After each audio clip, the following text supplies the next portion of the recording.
Now this just in, police officers in Lancaster, Pennsylvania were asking people to be on the lookout for a man who robbed a store. And I think we do have his description. Can we take that? Let's take his description.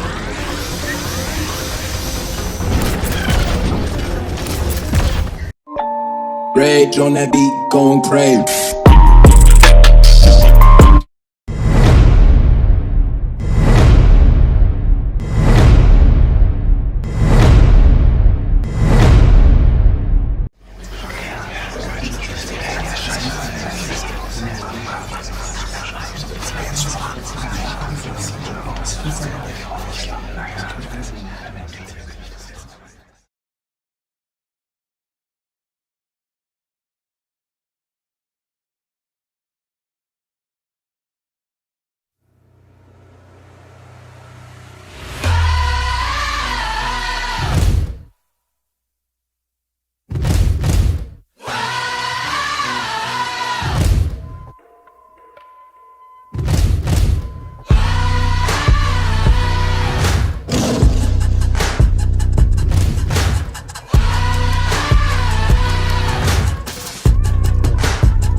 Arc of War Galactic Campaign 17, ladies and gentlemen. It's your host with the most, ain't nothing close, Reginaldus. Thank you for joining us here today. As you can see on the screen, we have the breakdown of the in-game features of the Galactic Campaign and how it was originally a bigger bracket. It gets condensed down to the bracket that we have here today. Top 32 bracket here in the front of us. And to go ahead and help me host this is going to be... We have Ridiculous Badger Ridiculous. Hi. Alright, and we have Razael also here. Hey, yo, you know me. What's up? Alright, so as you can see, the first match we got Win taking it. We have Dom beating N1. We have UN1 beating Hope. Hope winning that match. I'm gonna edit that. But we got DZG and RST. We're jumping into that match now. And guys, what we're gonna see here is I'm gonna sweep the floor. Show you guys kind of the formations, what people are running, and then we're going to go into the matches. But I'm just going to get a general look. You're probably going to see a name if you guys were participating in the Galactic campaign. But let me ask, Ridiculous Badger, formations, what have you used to seeing and what are you used to seeing? Well, it definitely has been a while for me, but I'll tell you that CHN and TNT, I know they've both been around for a good long time, so I can see that they're clustered around the strategic objectives. A little bit of mixed marches going on, but that's going to be because they have a little bit of a looser guild structure, CHN, and they rely on individual people to know what they're doing. Absolutely. And Razael, on formations in your experience in Galactic campaign, how important are they? What have you seen? What are you used to? They're actually very important. You got to make sure you have first strike on some marches, and you cannot eliminate any single time that you leave a lot of fucking troops in, excuse my language, a lot of troops in a slot, knowing your enemy is going to defeat them. Like if you're a walker, like an elf, and you go against a black, you can't do that. So that's how TNB beat CHN. Yeah, no, of course, not definitely. And as we're seeing here, we got this Sister Wolf got destroyed by the one and only Dragon Slayer. Said that you were a walker, man. How do you feel? What are your struggles in these type of matchups? Here, like for example, we have an elf versus a Dragon Slayer. If you're an elf person, you need to get the new meta gear. You need to get the crit wither gear. You need 100% crit wither. It seems we didn't have that many matches for this for that bracket. So moving on, DZG beats RST. We got RO1 beating KO1. We got XDM versus HVC. XD1 took that. We have EXE versus Val. We do have that match, so we're gonna go ahead and jump into that match now. And we see that EXE had the lead but it doesn't mean necessarily that they're going to win. A lot of times what you see is in the beginning of these in the beginning of the match, sometimes the team will be at a point deficit, but they're actually winning the objectives. And you know, that's more important overall, because taking a point to begin with is much easier to defend than to allow your opponent to take it first, and now you have to attack. It puts you on the offensive. Hence there's going to be another pivot in the points, because now they lost in the beginning, but they took the point, they took the objective. Now you're attacking, now it's time for you to lose some points. Badger, how do you feel about that? It's all going to depend on basically how much money do you want to sink into the game and how much money your enemy has. So like if they have really big players, you might want to go more defensive. If you think that you could beat them in a slugfest, then go all out, don't worry about points, get to the KO. Absolutely. And Raziel, in your experience, or you know, from what you know, how important is the points lead in the beginning, or getting objectives while sacrificing points? My personal opinion is actually, technically, if you go back to the map where they had, technically defense is most important, because you don't have to sit there and go on the objective to win points. Alright, so if you've seen the main base right here, you've seen people from EXE getting in, they should have filled their base around their area to where nobody else can get into it. Now, however how much money they have to spend in Speed March into that the area, you also need a line up front as well. I don't know how big Val is. I don't think they're big enough to do that, but I think they made it. I give them congratulations for making it, but I don't think they're big enough to beat EXE at all. I give them props for that one though. No, definitely, this is true. And I know EXE's been around for a while. Badger, have you had an encounter EXE before? Yeah, we fought EXE in, I believe, Season 2 and Season 3. After Season 3, they had gone more to a backseat, and we saw the rise of super guilds. I see we have a replay of Ramrod, who just destroyed some guy. We have Nico Jiro. I know, Badger, you used to rock a Nico. Yeah, I mean, I did anything that was glass cannon. We're seeing some wonky marches, though, here, that if these people were fighting a real top-tier guild like DZG, they would get wrecked for some of these marches. These mixed marches are no good. I'm sorry, EXE is technically a top guild, so, I mean, you gotta look at it this way. You can do all you can in Galactic Battle or Space Race, but if you're in Kazakhstan, a lot of people fold when it comes to having to heal their troops. It makes the whole game different, so it's just something to think about. So in the walker meta, like, who would you say is like the top 5 walkers you're gonna see when it comes to Galactic campaign and the priority of these choices? Raziel. I'm gonna be honest. I'm gonna say Elf, Hancock, Sister Wolf, definitely, 100%. You gotta have the right gear. You have to have the right gear. If you don't have the right gear, you're gonna get wrecked. You also, with everything that's going on right now, these new gems that came out and the new plugins, you gotta choose it correctly. And I mean, it makes it so much harder for some of the younger ones that are trying to go in GC, because they don't have the ability to get some of these gems. And I'll be honest with you, I'm 388 mil power, and I don't have any of the new gems yet. So, and I still make my points. It's alright. But and just for those who are watching, real quick, Raziel, just for those who are watching, let's go over some of those. I know Kane is the one that goes ahead and cuts off the Fort's plugin skill, correct? What are the other two? I know one starts with a V. Yes. Actually, let me get into it. If I'm fighting somebody that has Canes, I'm going to be using Power of Walkers, okay? And that means I have 2 types of T12 airships open. Well, not airships, but 2 types of T12 walkers. This is what I use. If you are T9, you can use, or T9 or T10. Pretty much over. We're checking the field and giving you that last sweep. And EXE decided to go ahead and do something funny here for this last sweep. And as you can see, a little bit of it, and here you're going to see the full bulk of it. They all decided to put on their basic ships and pile up next to the base. So shout out to everybody here who just decided to show, you know, how organized they were. Just a little bit of a trolling here. So we're jumping back to the. We just finished the first side of the bracket. Now we're going to jump to NYC versus RES. And I believe it's NYC that's going to take this one. And then we have SSS versus Cup. China 001. SSS takes it. And now we have CHN, well-known guild, versus TNT. We actually have match footage of that. We're going to jump into that now. And as we can see, CHN had the lead of 116,000 points to 888 points. We're going to jump now to the field and see what's going on. What are the formations looking like? Raziel, you had something you wanted to say?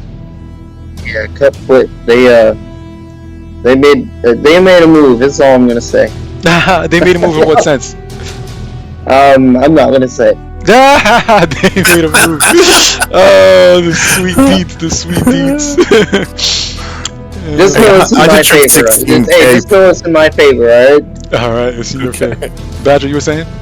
116k points is the same thing as no points, though. I mean, that's just participation based at that point. You didn't really jump off yet. No. Alright. And I think things... CHN is a very old guild, too. I used to fight them back in the day. Absolutely. CHN, they're still a big guild, right? They choose when they want to be big nowadays, so don't count them out at any season, okay? Yeah, that's facts. They definitely have been some champions, and we had a Zolotus, I think the new Walker Commander in there. You, Raziel, you being a Walker Commander, have you tapped into that character, or just totally brushed him off? I've actually, you know what I tried to do is try to be like the biggest spender in the world and use the skill for Elf, but that's too expensive. Not only that, but actually he is a pretty damn good fucking commander, I'll be honest with you. He is a good commander. Like, literally, he nullifies everything. The more skills you prove, like, if he goes against a Stella that has nothing but skill triggers, or if he goes against anybody that has nothing but skill triggers, he's gonna beat it, because it creates more damage reduction for him, so he's gonna win. 100%. And they said a lot of the time the flaw with maining the main character himself was that he has a move that expunges these stacks every time the opponent triggers, and then he builds damage reduction. So that's why everybody was trying to take his skill and use it as a fourth plugin for other walkers, so you wouldn't expunge it. You would literally just continue to stack the damage reduction every time the opponent thing goes. And I think that's what you were touching on, exactly, right? Exactly, 100%. But actually, if you use him as a commander, he actually probably would be pretty good. But he is susceptible for penetration. Absolutely. There's some crazy builds. I almost want to dedicate an episode, because literally like last night I came up with a build for what's it called, his name, Shadow Puppet, Mechanical Puppet, and I'm gonna dive into it a little bit later. I don't want to throw my stuff out there like that. You know what I'm saying? I want to at least make a separate episode for that, so people know that I'm the one who came up with this build, how I put the build together, and maybe it could even be better, and we could do that together as a community. But yes, as you guys saw, Black just destroying another Black. Black is a very common commander. He's an old school commander. He's gonna be good. He's gonna have to be good, because you know why? He just punches through. Absolutely. He's always gonna be good. And the question that's on everybody's mind: who is the top 5? If you had yours, Raziel, give me the top 5. Matter of fact, let's go back in time and let's come up to today. Badger, back when you were playing, give us your top 5 airship commanders. Like the ones that just, when they come in towards your, the objective of a scout base or one of these scout strongholds, when this commander is coming towards that base, you kind of pucker up a little bit. Like, who's your top 5 airship? But I'll tell you, before we even had the scout towers in the game, you see here, CHN did take it against TNT. We have Hot versus TNB. And let's go ahead and take a look at what that match looks like on the ground. We were unable to get the points. Go ahead, Raziel. I was in the match. Oh, you were in this match? Go ahead. Let us know. I was. Look for Raziel. I was in that match. Oh, man. So you were on the ground floor, or you were in the chat? I made some mad points against them. I was fighting against them. So how did you feel about... Okay, we saw there that they had the new infantry commander. Did you get a chance to go ahead and brush up against this new infantry commander, Star Crusher? I brushed up against everybody. Star Crusher was not a good commander. Nobody hardly used him. Either that or they don't... You gotta look at it when it comes to commanders. We're looking at Reinhardt, for instance, right? Reinhardt is an old school commander, right? Now it's in the meta, right? So just because something new comes around doesn't mean you have to go get him. Absolutely. You know, he's not going to be good right then and there. That's Alright, so we're going to go ahead and jump into the next match. As you can see, the two lovely ladies on the screen, they want us to move on. We have F67 versus ORA. that's my people right there from 1267. I love them. And this looks very chaotic. Badger, this brings back any memories? We see one side holding a line, and on the bottom side, it looked like people are jumping, or the line was broken. Yeah, I mean, I actually remember ORA. I had, I think we shared a planet with them at one point. Eventually they migrated away, but it was, at that time, it was only like 12 players, so they must have gotten their stuff together. Absolutely, and it takes time, you know, when people have that passion, like, hey, I want to build a guild that goes to GC and performs. And as Badger said, you know, ORA was at 12 people, and now they're performing at that high level. And here we see the new commander, Comet Cesar. Raziel, have you had any run-ins with Comet Cesar? I have not actually, but I would like to talk about this match actually specifically because I know the whole server. Now, if you want to win GC, you gotta be 100% coordinated to the point. I think they might have won this match. If they did not, then this is the match I'm talking about. You gotta stay 100% coordinated, and you have to not let them get the objectives. 100%. I don't care if anybody wants points or anything like that. You can't do that. I'm sorry. And I love these guys because I actually shared a server with them for 2 years. I know this guild. I do. So I don't want to say nothing bad. I don't want to say nothing bad, but I will say this: I love those guys. 100%. And that's TNT or ORA that you're saying that you... F67. Oh, F67. Yes. Oh, yeah. I was in the casting with these bad boys. All right, and let's see here, Badger here. What do you feel about what he was saying about, you know, being 100% coordinated all the way through, and just the general information that he was giving about how to win GC? You do absolutely have to be coordinated, and there has to be good communication, but my challenge is always, is it worth it to win GC? Right. Well, sometimes is it worth it to win GC? Alright, so of course it's worth it. You get 4 buffs, you get your Spirit Stone fragments, okay? You know how hard that is for people that are free to play, that actually have to spend for that? But here's my point to you, is that who's gonna win them GC? It's not gonna be the free-to-play players that win it.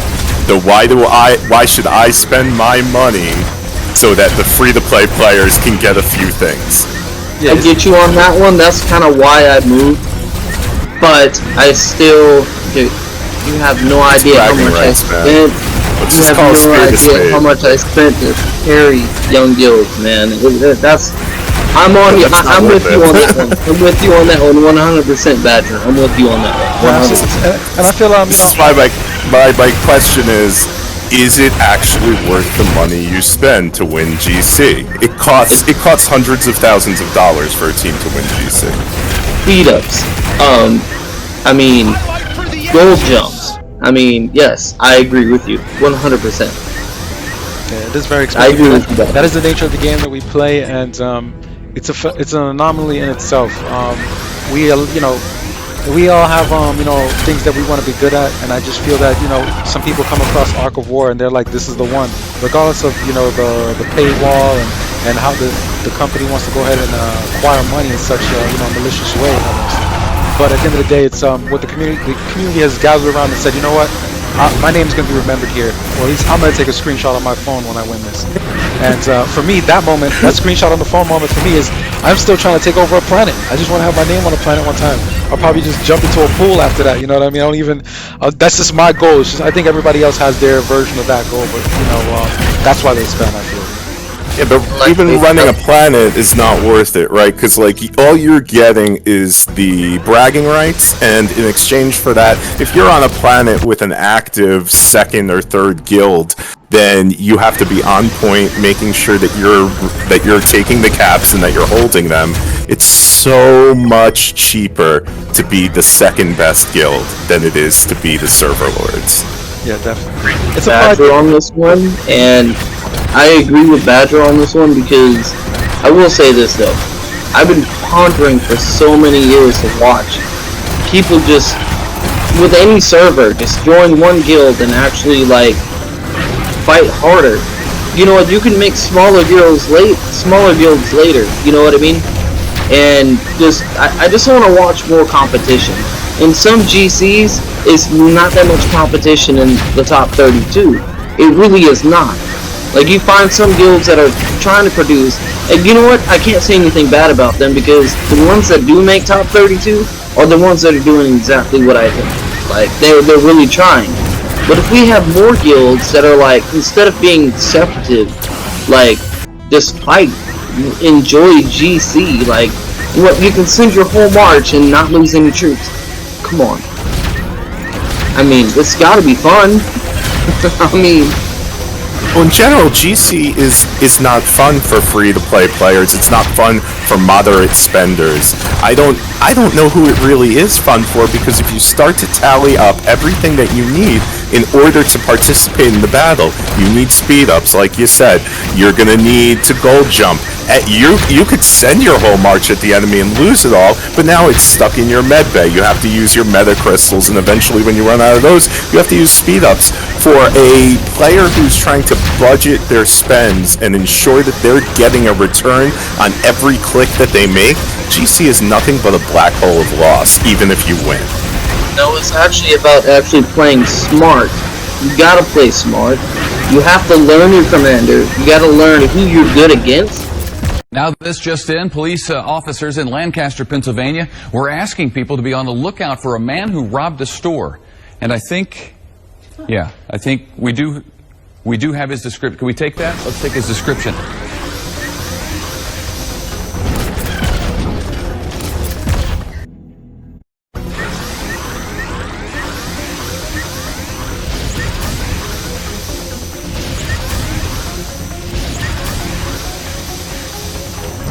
F67 that went ahead and lost against ORA, and then we got MVP that took care of ZL1, and then XXX that lost to DRE. And that's it for the first round, the first episode of this GC Galactic Campaign 17. Want to give our thanks here for Raziel once again for joining us. Raziel, give your words to the people. Thank you for having me, brother. Actually, I like what you do. I like your animation, what you're doing. You're kind of doing what Melt did, and I appreciate it, brother. 100%. Thank you for having me. Thank you so much. And Ridiculous Badger, it's a pleasure to have you back here, brother. And give your words to the community once again. This is like the redemption for the audio episode that went bad. I thought you were just trying to make me sound like Darth Vader, if I'm completely honest with you. So I thought that was on purpose. Thanks a lot for having me. Looking forward to more. All right, guys. Thank you for your time. Like, subscribe. Down below, you should probably even see a link to my Patreon. And guys, if you love what I do, just throw me $5. It keeps me going. It keeps making me put in these hours. Thank you, ladies and gentlemen. Have a good one.